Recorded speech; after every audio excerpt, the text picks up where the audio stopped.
ஆதி திருவரங்கம்னு அழைக்கப்படுகின்ற இடத்துக்கு யாராச்சும் உங்களையும் உங்களை நிர்ணயப்படுத்தியவரையும் யாராச்சும் பார்க்கணும்னா குருவின் உச்சவாசல்ல இருந்து தாங்க இதெல்லாம் கணிக்கணும்னு சொல்ல முடியும். ஏன்னா சாதாரண மனிதரெல்லாம் இதை கணிக்கவே முடியாத அப்பேற்பட்ட இடத்துக்கு தான் நாங்கள் வந்திருக்கிறோங்க. திருச்சிக்கு அருகாமையில் இருக்கிற திருவள்ளரைங்கிற இடத்துல இருக்கிற ஸ்வஸ்தி கிணறுன்னு சொல்லுவாங்க. இது ஸ்வஸ்தி கிணறுன்னு சொல்லலாம், ஆதி கிணறுன்னு சொல்லலாம், ஞான கிணறுன்னு சொல்லலாம், வாயு கிணறுன்னு சொல்லலாம், இல்லைன்னா ஆதி குண்டன்னு கூட சொல்லலாங்க. இந்த ஆதி கிணறு ஸ்வஸ்தி கிணறுன்றதுக்கான பேரை ஏன் இதுவரை சூட்டப்பட்டதுக்கான காரணம் இதுவரை யாருமே எந்த ஒரு ஊடகத்திலையும் வெளியிட்டதே இல்லைங்க. பர்வத மகாராஜாவுக்கு 3 மகா குலங்களை உருவாக்கணும்னு ஆசைப்பட்டாராங்க. முதல் குலங்களை உருவாக்குறதுக்கு நந்திவர்மன்றவர் தான் முதல் படையெடுத்து வந்தாராங்க. ஆதி நந்தியா இருக்கிற அவருக்கு எந்த ஒரு பெயரை சூட்டி அழைக்கனாலும் அவருடைய பெயர்ல 2 பெண்பால் புறவர்களை உருவாக்கணும்னு ஆசைப்பட்டாராங்க. முதல் பெண்ணடியாருக்கு எப்படிப்பட்ட குலத்தை உருவாக்கணும்னு நினைச்சாரோ அந்த குலமே அவருக்காக தாழிட்டு காட்டணும்னா இதுல ஒரு வாசல்ல நுழைஞ்சு மறு வாசல்ல வந்துடணுமாங்க. அதாவது எல்லாரும் கேட்டுக்குங்க, இந்த ஸ்வஸ்தி கிணறுடைய 4 வாயிலுமே 4 திசைகள் நோக்கி இருக்கோங்க. ஒரு திசையிலிருந்து மறு திசைக்கு யாராச்சும் நுழைஞ்சு வெளியில வந்துட்டாங்கன்னா அவங்களுடைய வாழ்வியல் தத்துவங்களை முழுமையா குருவின் பட்டறையில முடிவுக்கு கொண்டு வந்ததா அர்த்தங்க. இதுவரை யாருமே இந்த நியதிக்கு முற்பட்டதா சரித்திரமே இல்லைங்க.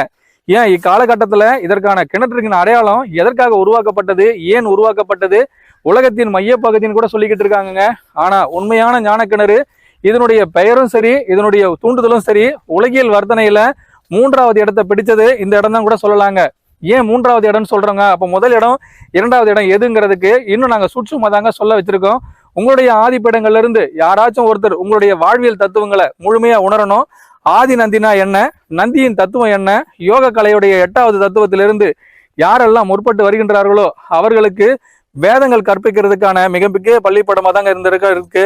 இங்க யாராச்சும் ஒருவருடைய எண்ணம் எப்படி இருக்குங்கிறது தான் இங்க முக்கியமான ஞான கிணறு எடுத்து காட்டுதுங்க. யாருடைய எண்ணத்துல எதை பிரதிபலிக்கணுமோ தெரியாதுங்க. அவர்கள் எண்ணத்தில் ஏதாச்சும் கொஞ்சம் குளறுபடிகளோ இல்ல கோதாண்டவத்தின் ஆதி திருணம் எப்படி இருக்கிறதுங்கிறத மாற்றி காமிச்சாங்கன்னா இந்த கிணற்றின் 2வது வாயில் வழியா நுழைஞ்சா போறங்க. அதாவது மேற்கு வாசல் வழியா நுழைஞ்சாங்கன்னா அவங்களுடைய வாழ்க்கையே 2 மடங்கா சுக்குநூறாக்கப்பட்டுருங்க. இது தெற்கு வாசல் கோபுரத்தின் 3வது உச்ச சோடல இருந்து நாங்க எடுத்து கொடுத்துக்கிட்டு இருக்கோங்க. ஆனா வாயு குண்டோன்னு அறிவிக்கிறேன்னா இதனுடைய 3வது வாயில் கதவை திறந்து பார்க்கணுங்க. அதாவது ஸ்வஸ்தி கிணறின் மேற்கு வாசல்ல இருந்து தெற்கு வாசல் வழியா நுழைஞ்சு பார்க்கணுங்க. இந்த வழியில நுழைகிற யாராச்சும் ஒருத்தருக்கு குருஸ்தானம் கிடைக்கணும், ஞான போதனகர்னா யாருன்னு தெரிஞ்சுக்கணும், வாழ்க்கைய தான் உணர்ந்த பிறகு இந்த உலகியல் தத்துவம் அனைத்தையும் உணரணும், பூமி திரையகையை மாற்றி அமைக்கணும்.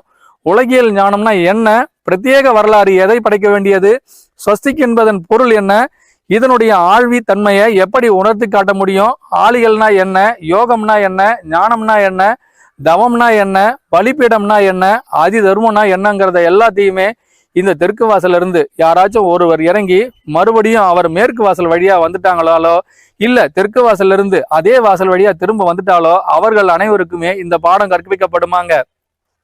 முழு நந்திவர்மனா இருந்த ஒருவர் தன்னுடைய பல்லவர் காலத்திலிருந்தே இதை உருகொடுக்கணும்னு ஆசைப்பட்டாராங்க.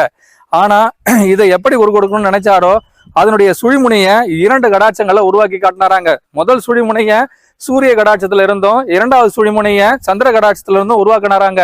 இந்த கிணற்றுக்கு சந்திர கிணறுன்னு கூட சொல்லலாங்க, அதாவது பெண்பார் கிணறுன்னு கூட சொல்லுவாங்களாங்க. இங்க அருகாமையில் இருக்கிற புண்டரீகர மகிழ்ச்சி கோவிலுக்கு அம்மையாரோட பெயர் தான் சூட்டப்பட்டிருக்குங்க. அது எப்படி அம்மையாருக்கான கோவிலா இருக்கோ அவங்க நீராட பயன்படுத்திய குணம் கூட சொல்லிக்கிட்டு இருக்காங்க. ஆனா உண்மையான வரலாறு என்னன்னா இந்த கிணற்றின் அடிப்பகுதியிலிருந்து ஒரு துவார கிணற்றை யாராச்சும் ஒருவர் தொட்டு இக்கிணற்றின் மூவர்ணத்துடைய எடுத்து காட்டும் பொழுது இந்த மூவர்ணமும் தன்னுடைய ஞான போதனையிலிருந்து மறு வழக்காடுக்கு தின்றுச்சுன்னா அவருடைய ஆழிப்பிண்டம் 3 மடங்காகிடுமாங்க. அதாவது அவருடைய உடல்லையும் சரி அவருடைய ஆத்ம பலமும் சரிங்க 3 மடமா பெருக்கெடுத்து ஓடிடுங்க. தெற்கு வாசல இதுவரை யாருமே தொட்டு முழுமையா பயன்படுத்தினதே இல்லைங்க. வரலாறுகள் பல படைத்த எங்க குருநாதர் எப்பவுமே இந்த தெற்கு வரலாறு படைக்கணும்னு ஆசைப்பட்டு அவர் எப்பவுமே தெற்கு வாசல் வழியா தான் நுழைவாராங்க. ஏன்னா மேற்கு மாட கோபுரம் இங்க பெருசை பெற்றதாங்க. வடக்கு கோயிலுக்கு யாருமே முற்பட்டு வரமாட்டாங்களாங்க. தெற்கு வாசல் வைத்த ஒரு கோவிலை இது போல அமைச்சிட்டு ஸ்வஸ்திய 2 மடங்காகணும்னு சொல்லிட்டு ஒரு சுழியிலிருந்து 3 சுழியை சுழிச்சு காட்டினாராங்க. அப்படி சுழிச்சு காட்டும் பொழுது அவருடைய பெயரிலேயே இங்க பலிப்பீடம் ஒண்ணு அமைக்கப்பட்டிருக்குங்க. முதலாம் குலோத்துங்க சோழருக்கு இது மிகப்பெரிய சோதனை காலமா கூட அமைஞ்சுதாங்க. ஒரு காலகட்டத்துல அவருடைய காலத்தையே தலைகீழா திருப்பி போட்ட காலம் கூட இந்த ஆலயத்தை அழைக்கலாங்க. ஏன்னா இவங்க சுமார் 2ஆம் நூற்றாண்டிலிருந்து 11ஆம் நூற்றாண்டு வரை இங்க யாருமே இந்த இடத்துக்கு படையெடுக்கும் பொழுதெல்லாம் அவருடைய படையெடுப்பின் ரகசியத்தையும் சரி, அவருடைய திருவள்ளரையும் சரி முழுமையா முடிக்கலன்னா அவர்களுக்கு சோதனை காலமாவே முடிஞ்சிருமாங்க. சாதகங்கள் எவ்வளவு செய்தாலும் சரி, இல்ல இந்த நாட்டையே இல்ல இந்த உலகத்தையே ஆட்சி புரிந்தாலும் சரிங்க, அவருடைய வரலாற்று பீடத்திலிருந்து முக்கிய தருணங்கள் எல்லாம் இங்க யாரெல்லாம் கொடி கட்டி பறந்தாங்களோ அப்பேற்பட்ட அரசர்களும் இங்க அடி மண்டிட்டு தாங்க போக முடியும். ஏன்னா இந்த கிணறு உலகியல் வரலாறு படைக்க மிக முக்கியமான சாஸ்திர கிணறா இருக்குங்க. பெண்ணியல் தத்துவத்தை தான் உரு கொடுத்திருக்கிறாங்க. ஞான போதகருக்கு இது அடிமட்ட தட்டத்திலிருந்து உச்சத்தட்ட வரைக்கும் எல்லாமே தெரிந்தும் குருவின் சீடனாகும் பட்சணையில எந்த சீடன் ஒருவன் முழு ஆகியத்தை எடுக்கிறானோ அவனுக்கு மட்டும்தான் இந்த ஸ்வஸ்தி கிணற்றுடைய முழு பாகமும் தெரியணும். ஒரு பக்கம் நுழைஞ்சி மறுபக்கம் அவங்க வரும் பொழுது அவங்களுடைய ஆதி கலன் அனைத்தையுமே உணர்ந்துட்டு வருவாங்களாங்க. அப்பேற்பட்ட சோதிக்க கிணறுன்னு கூட சொல்லலாங்க. இதை எப்படி சோதனை கிணறுன்னு கூட ஒரு காலத்துல சொல்லுவாங்களாங்க. ஏன்னா ஒருத்தர் இதுக்குள்ள இறங்கிட்டு மறு வருடம், அதாவது சுமார் 365 நாட்களுக்குள்ள அவருடைய ஞான பீடத்துல ஏதாச்சும் ஒரு ஒளிச்சிதறல் இல்லைன்னா அவர்கள் இந்த சோதனை ஓட்டத்திலிருந்து வெளியேற்றப்பட்டுடுவாங்களாங்க. இது முக்கிய தருணங்களிலெல்லாம் முக்கிய ஞானவர்தனைய 3 மடங்காக்கிய சக்தி பீடமா இருந்தாலும் ஒரு குருவின் சீடனாகும் பட்சத்துல இவை அனைத்திற்குமே வகுப்பாளிகளா இருக்கிறவங்களுக்கும் சரி, பாடசாலையா அமைஞ்ச சீடமா கூட இந்த இடம் அமைக்கப்படுதுங்க. சீடர்களின் தத்துவத்தை இதுவரை எல்லோருக்குமே மணிமுத்தாறு விளக்கங்களோடு தந்தாலும் உங்களுடைய ஞான கிணற்றுக்குள்ள இருக்கிற முழு முக்தியும் எப்படி எடுக்கலாங்கிறதையும் இந்த கிணற்றுக்கு அடியில இருந்து முக்கியமா விளக்கம் கொடுத்திருக்கிறாராங்க. ஆதி பீடம் குருவனுடையது.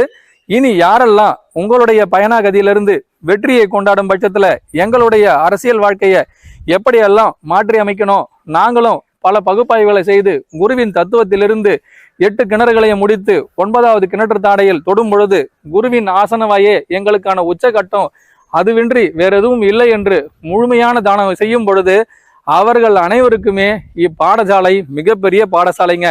சோதித்த கிணறு, சோதனை கிணறு, ஆதி கிணறு, நந்தி கிணறு, வட்டக்கிணறு, வாயு கிணறு, ஸ்வஸ்தி கிணறு, என்ன இத்தனை கிணறுன்னு பேர் வைக்கிறோன்னு பாக்குறீங்களா? இது சாதாரண கிணறு இல்லைங்க. இந்த கிணற்றுக்குள்ள யாராச்சும் ஒருவர் வந்து மறுபடியும் எங்களுடைய பழித்தலைய முழுமையா முடிச்சு கொடுங்க, 10 தலையை எங்களுக்கு வேண்டும்னு கேட்குறீங்களா? அதற்கும் இங்க சோதனை கிணறு, வாயு கிணறை தொடர்ந்து காட்டுங்க.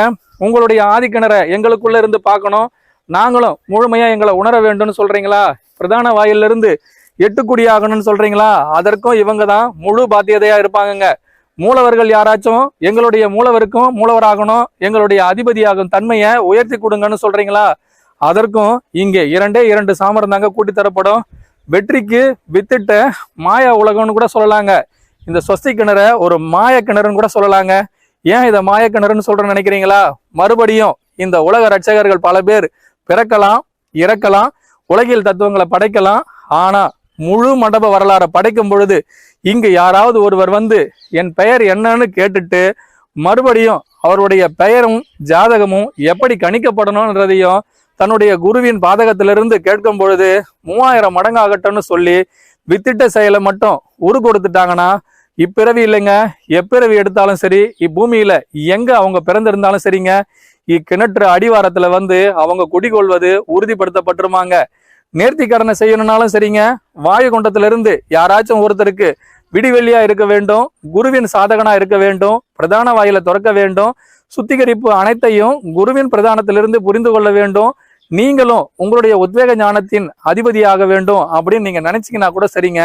ஒரு ஞானம் இல்லைங்க, 9000 ஞான கதவுகளை திறந்த ஆதி கிணறா இருக்கணும்னா முதல்ல இது எல்லாருக்கும் பிரதான வாயிலுங்க.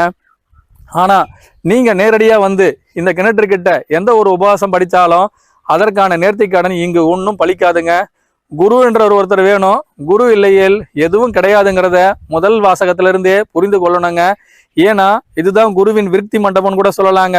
ஒரு குரு ஆன்மீக தத்துவத்தை உருவாக்கும் பொழுதே ஆட்சி பீடத்தில் இருக்கின்ற ஒரு சாதகன் எப்பேற்பட்ட நிலையை அடைந்தாலும் அவனுடைய பெயரும் சரி, அவனுடைய வித்திட்ட செயலும் சரி, ஒரு நியதிக்குள் இருந்து 6 நியதிக்குள் மாறுபட்டு அமைத்து விட்டானால் இந்த ஸ்வஸ்திக்கு அவனுக்கு முழுமையான வைகுண்டத்தை திறந்து விட்டுருமாங்க. அதனாலதான் இந்த கிணற்றுக்கு வைகுண்ட வாசல்னு கூட இன்னொரு பேரை சொல்லி அழைக்கலாங்க. திருப்தியா அழைக்கக்கூடிய ஒரு விஷயத்துல எல்லோருமே வைகுண்ட வாசல் திறந்து விட்டது, எல்லோரும் படியேறி வாங்கன்னு சொன்னா இந்த வாசலை வைகுண்ட வாசல்னு கூட அழைக்கலாங்க. ஆனா பிரதான வாயில் என்னவோ எல்லாரும் தெற்குன்னு சொன்னாலும் இங்க மேற்கு கோபுரத்துல இருக்கிற குருவின் பிரதான பீடத்திலிருந்து யாராச்சும் ஒருத்தர் மட்டும்தான் இங்க அழைப்பு பீடத்துக்கு கொடுத்து அழைப்பிற்கேற்ப அவர்களின் அனுபவத்தை பகிர்ந்துக்கணுங்க. திருவள்ளரை என்ற பேரும் சரிங்க, இந்த ஸ்வஸ்தி கிணறு என்ற பேரும் சரிங்க, ஆதி நந்திவர்மனால் உருவாக்கப்பட்டிருந்தாலும் ஒவ்வொரு ஆண்டு காலமும் நாங்களும் இதை படையெடுக்கும் பொழுதெல்லாம் எங்களுடைய சீடர்கள்ல யாராச்சும் ஒருத்தருக்கு இதற்கான முழு தகுதியை உருவாக்கும் பட்சத்துல எங்கள் குருநாதரால ஒரு சில சோதனை கட்டங்களை உருவாக்கி ஆதி பீடகராகும் தகுதியும் கொடுக்கப்படுதுங்க. அந்த தகுதிக்கு ஏற்ப எந்த சீடன் உரு கொடுக்கப்படுறானோ அவனுக்கு மட்டுமே மூலவராகும் தகுதியும் மூல மந்திரமும் கொடுக்கப்படுங்க. அப்படி யாரெல்லாம் அதனுடைய நியதிகளுக்குள்ள இருந்து அவர்களே வெளிப்பட்டு உச்சவாசலை திறந்து மீண்டும் தன்னுடைய ஞானத்தின் அதிபதி தன் குருநாதர்னு முழுமையா விளங்கி கொள்ள ஆசைப்படுறாங்களோ அவர்கள் அனைவருக்குமே இந்த சுத்திகரிப்பு கிணற்றுல இன்னும் 7 வட்டக்கிணறுகள் மறைஞ்சிருக்குங்க. முதல் வட்டக்கிணறு எல்லோருக்குள்ளயும் இங்க எப்படி இருக்குங்கிறத நாங்க பிரதான வாயிலிருந்து எடுத்து காட்டிட்டோங்க. ஆனா ஆணி தேரோட்டம்னு ஒண்ணு இருக்குங்க. இத ஆணி தேரோட்டம்னு சொல்லுவாங்கங்க. யாருக்கெல்லாம் ஸ்வஸ்திதானம்னா என்னங்கிறது எல்லோருக்கும் தெரிஞ்சிருந்தாலும் அதனுடைய அடிப்படை தத்துவத்துல இது 3வது வட்டக்கிணறு தாங்க. முதல் வட்டக்கிணறு உங்களுடைய ஆதி மூலநாதரா இருக்கணும். 2வது வட்டக்கிணறுல நீங்க ஏகதண்டம் முடிச்சிருக்கணும். 3வது வட்டக்கிணறுக்கு தான் இந்த இடத்துக்கு நீங்க பயணிக்கணுங்க. அப்படி இல்லாம யாராவது ஒருவர் இந்த கிணற்றுக்குள்ள இறங்கினாலோ அவர்கள் இறங்கும் பட்சத்துல அவர்களுக்கு பெரும் சோதனையாகிடும். இந்த வாழ்க்கையே அதற்கான பாதகமா கூட மாறிடுங்க. தன்வந்திரி குலத்தை இதுவரை உருவாக்கிய எங்கள் குருநாதர் சுமார் 20,000 வருடங்களுக்கு முன்பே இது போல ஸ்வஸ்தி கிணறுகளை இந்த பூமியில 16 இடங்களை பதிச்சிருக்காங்க. இலங்கையில் ஆரம்பித்து எங்க வரையும் இந்தோனேஷியா வரைக்கும் எல்லா இடங்கள்லயும் போது போல பல இடங்கள்ல இது மாதிரி கிணறுகளை உருவாக்கிட்டு தன்னுடைய இந்திரிய சக்தியின் மூல ஆதாரத்தில் யார் ஒருவன் இதை நியமனம் செய்கின்றானோ அவனுக்கு மட்டுமே இம்மூலப்பொருளான என் பெயர் தெரியட்டும், அவன் உடலும் என் உடலும் ஒரே இடத்தில் கிரயம் செய்யும் பட்சத்தில் இவை அனைத்தையும் நான் ஒவ்வொரு இடத்திலும் வந்தும் இது போல பல கிணற்றுக்கடியில் இருக்கும் ஒவ்வொரு ஆதார பீடத்தையும் உரு கொடுத்து காட்டுவோம்னு சொல்லி ஒவ்வொரு இடத்துலையும் உரு கொடுத்து காட்டிக்கிட்டு இருக்கோங்க. இலங்கையிலையும் இதே போல சுடுநீர் ஊற்றுன்னு ஒண்ணு நாங்களும் வெளியிட்டு இருக்கோங்க. ஆதி கிணறா அங்கேயும் 4 கிணறு எங்க குருநாதரால சுமார் 16,000 வருடங்களுக்கு முன்பே ஆகமம் செய்யப்பட்டிருக்குங்க. சொந்த வாசகத்துல எதையும் நாங்க சொல்லலைங்க. எங்களுடைய ஆதி மூலமா இருக்கிற எங்களுடைய குருநாதரின் உள்ளார்ந்த பட்டறையிலிருந்து தான் இவை அனைத்தையும் நாங்க வெளியிட்டு இருக்குங்க. உச்சதானங்களோ தொல்லியல் துறையாலேயோ இதை கணிக்கவே முடியாதுங்க. வரலாறுன்றது எல்லாரோடையும் கதை என்று சொன்னாலும் நாங்க இதை அனைத்திற்கும் உயிரோட்டமான பீடத்தை தாங்க ஒவ்வொரு இடத்துலயும் உரிச்சிதமா சொல்லிக்கிட்டு இருக்கோம். இது யாராலும் தொட்டு காட்ட முடியாது, சுட்டு இட்டும் காட்ட முடியாது, விளக்கம் அளித்தும் சொல்ல முடியாது, விதிகளையும் மாற்றி அமைக்க முடியாது. விதி என்று ஒன்று இருந்தால் யாராவது ஒருவர் எங்கள் குருநாதருடைய பெயரை சொல்லி ஒரு முறை இந்த வாசல்ல நீங்களே 2 பக்கம் வாசல் நுழைந்து மறுபக்கம் வந்து பாருங்க. சரியா 60 நாட்களுக்குள்ள உங்களுடைய விதிகளும் மாறியே தீருங்க. இது ஏன் எதற்குங்கிறதுக்கான காரணத்தை எங்களால் நாங்கள் எதை உரு கொடுக்க வந்தோமோ இப்பூமியில் எங்களாலே அனைத்தும் உருவாக்கப்பட்டிருக்கிறது. அதில் அனைத்திற்கும் சாட்சியா இருப்பவர் எங்கள் குருநாதருங்கிறதையும் ஊர்ஜிதம் செய்ய ஆசைப்படுறேங்க. புகைவட்டம் மட்டும் இல்லைங்க, ஊர்ஜிதமான விஷயங்கள் பல சொல்ல நாங்க ஆசைப்படுறோங்க. இன்னும் மனப்பூர்வமான விஷயத்தையும் சரி ஆதிபூர்வமான விஷயத்தையும் சரிங்க எங்கள் குருநாதருடைய வேல் நெடுங்கண்ணி அம்மையாரோட சேர்த்து இதுல 9,000 குலவரை தொழில செஞ்சிருக்கிறாங்க. சுமார் 60,000 சீடர்களை இதுவரை இந்த கிணற்றுக்கு அடியில இறக்கி விட்டுருக்காருங்க. இப்பிறவியில மட்டும் 1 ஆண்டு காலம் இல்லைங்க, சுமார் 16,000 ஆண்டுகள் வரை இந்த குலத்துக்கு யாராவது ஒருவர் வந்து தன்னிந்திரிய சக்தியை முழுமையா முடிக்கணும்னு பல பேர் போராடி தோல்வி அடைந்த காலமும் இருக்குங்க. சுமார் 6 அரசர்கள் இருந்து 11,000 குற்றரசர்கள் வரைக்கும் இங்கு எதை நினைக்கணும்னு நினைச்சாங்களோ அவர்களுடைய அனைத்து பீடங்களையும் இங்கு கணிக்கணும்னு நினைச்ச குருநாதருக்கு அவர்களுடைய எண்ணங்கள் எப்படி இருக்கிறதோ அதை பொறுத்தே இதை சுற்றி இருக்கிற அனைத்து இடங்களையும் அவங்க ஆட்சி புரிந்தாங்களாங்க. தோல்வி வெற்றி இரண்டையத்தையும் நிர்ணயிக்கிற மிகப்பெரிய பக்தி கூடமா இருக்குங்க, முக்தி கூடமாவும் இருக்குங்க. உங்களுடைய ஞானப்பீடத்தின் உச்சவரா எங்கள் குருநாதரின் 8வது தொற்றிலிருந்து நாங்கள் முதல் தொட்டில இன்னைக்கு ஆட்டி வைக்கிறோங்க. எங்களுக்குள்ள இருக்கிற மதிமுகமும் சரி விதிமுகமும் சரி எல்லோருக்கும் பாகபர்ச்சனை எது செய்திருந்தாலும் வெற்றிவேல் வீரவேலுங்கிறது எங்களுடைய குருநாதரின் ஆகம வித்தா இருக்கிற எங்களுடைய சீடர்களுக்காகவும் இந்த இடம் மீண்டும் பரிசீலனை செய்யப்படட்டும்.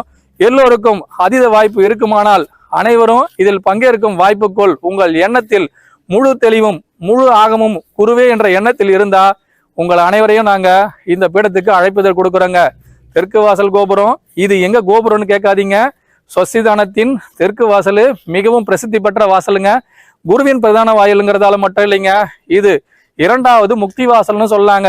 யாராச்சும் ஒருத்தருக்கு இப்பிறவியின் முக்தியும் சரி, என்னுடைய வைகுண்ட வாசலை திறந்து நான் வைகுண்ட பதவி அடையணும்னு நினைச்சாலும் சரிங்க, இந்த வாசல்ல ஒரு படி இறங்கிட்டு அதிலிருந்து சரியா 16 படி இறங்கிட்டு முழு ஆகமமும் வித்தும் குருவின் பட்டறைக்கே சொந்தம்னு சொல்லிட்டு வேறு முகம் காணாது மறைந்து போகணும்னு நினைச்சா கூட அவங்களுடைய உடலும் சரி அவங்களுடைய உள்ளமும் சரி முழு ஆத்ம ரூபத்தோட இருந்ததுன்னா அவர்கள் அனைவருக்குமே இந்த தளத்திலிருந்து முக்தியே கொடுக்கப்படுமாங்க.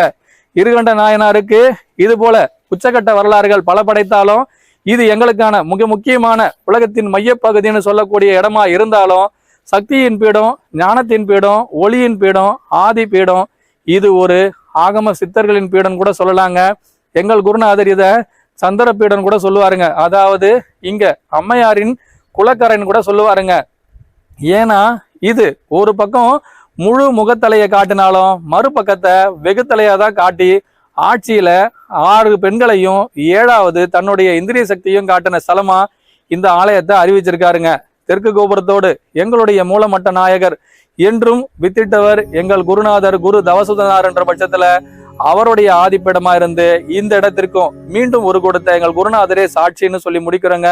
உச்சிட்ட காலங்கள் அனைத்திலும் உச்சகட்ட நாயகரே யாரெல்லாம் எங்களுள் இருந்து எங்களை இயக்குகின்றாரோ ஒரு காலகட்டத்தில் அவரே இஸ்வஸ்தி கிணறின் அதிபதியானவர் என்றால் இஸ்வஸ்தி கிணறே 3 மடங்காகட்டும்.